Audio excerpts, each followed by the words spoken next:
வணக்கம் நண்பர்களே. இந்த வீடியோவில் கரூர் மாவட்டத்தில் அமைந்திருக்கக்கூடிய முனி முக்தீஸ்வரர் திருக்கோவிலை பற்றி தான் பார்க்க போகிறோம். வாங்க பார்க்கலாம். பழனி மலையில் அருளும் முருகப்பெருமான் திருமேனி சித்தர்களால் செய்யப்பட்டது.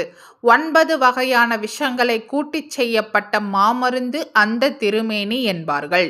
பால தண்டாயுதபாணியாக திகழும் பழனி முருகனை தரிசித்தாலோ வணங்கினாலோ நம் நோய்கள் தீர்த்து அருள்வார் என்பது நம்பிக்கை.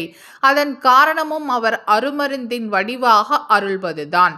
அப்படிப்பட்ட நவபாஷான முருகனின் சன்னதி ஒன்று கரூர் மாவட்டத்தில் அமைந்துள்ளது. இந்த முருகப்பெருமானை வணங்கி வழிபட்டால் வாழ்வில் சகல செல்வங்களும் கிடைப்பதோடு நோய் தீர்த்து ஆரோக்கியமும் பெருகும் என்கிறார்கள் பக்தர்கள். வாருங்கள் அந்த அற்புத தலத்தை குறித்து தெரிந்து கொள்வோம். கரூர் மாவட்டத்திலிருந்து சுமார் 30 கிலோமீட்டர் தூரத்தில் சின்ன தாராபுரத்தில் அமைந்துள்ளது அருள்மிகு முனி முக்தீஸ்வரர் ஆலயம். தமிழகத்தில் உள்ள மேற்கு நோக்கிய சிவாலயங்களில் இது மிகவும் முக்கியமானது.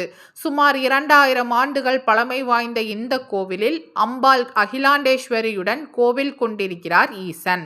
மேற்கு நோக்கி அருளும் இந்த இறைவனை வணங்கினால் முக்தி கிடைக்கும் என்பதால் இவருக்கு முனி முக்தீஸ்வரர் என்று திருப்பெயர் உண்டானது. மகாபாரத காலத்தில் விராடபுரம் என்று வழங்கப்பட்டது இந்த ஊர். பாண்டவர்கள் வனவாசம் முடிந்து அஞ்ஞாத வாசம் புரிந்தது இந்த பகுதியில்தான்.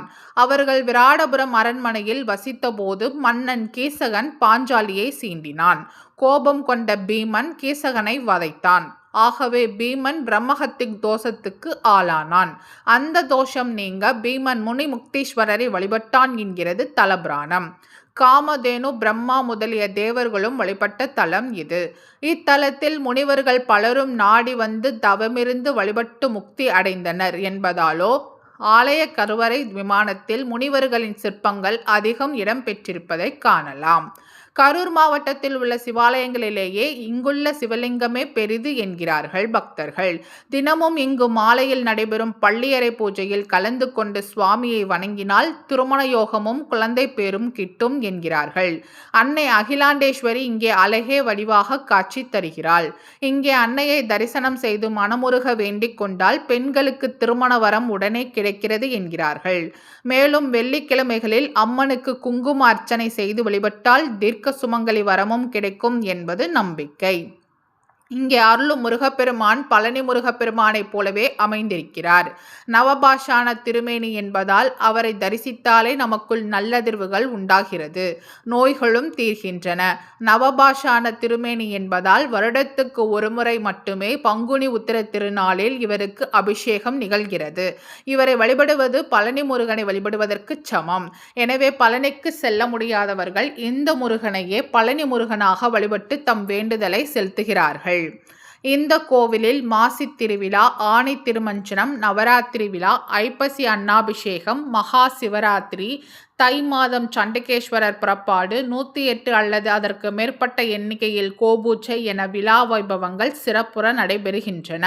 ஆடி 18 அன்று அம்பாள் ரத வீதிகளில் உலா வருவாள்.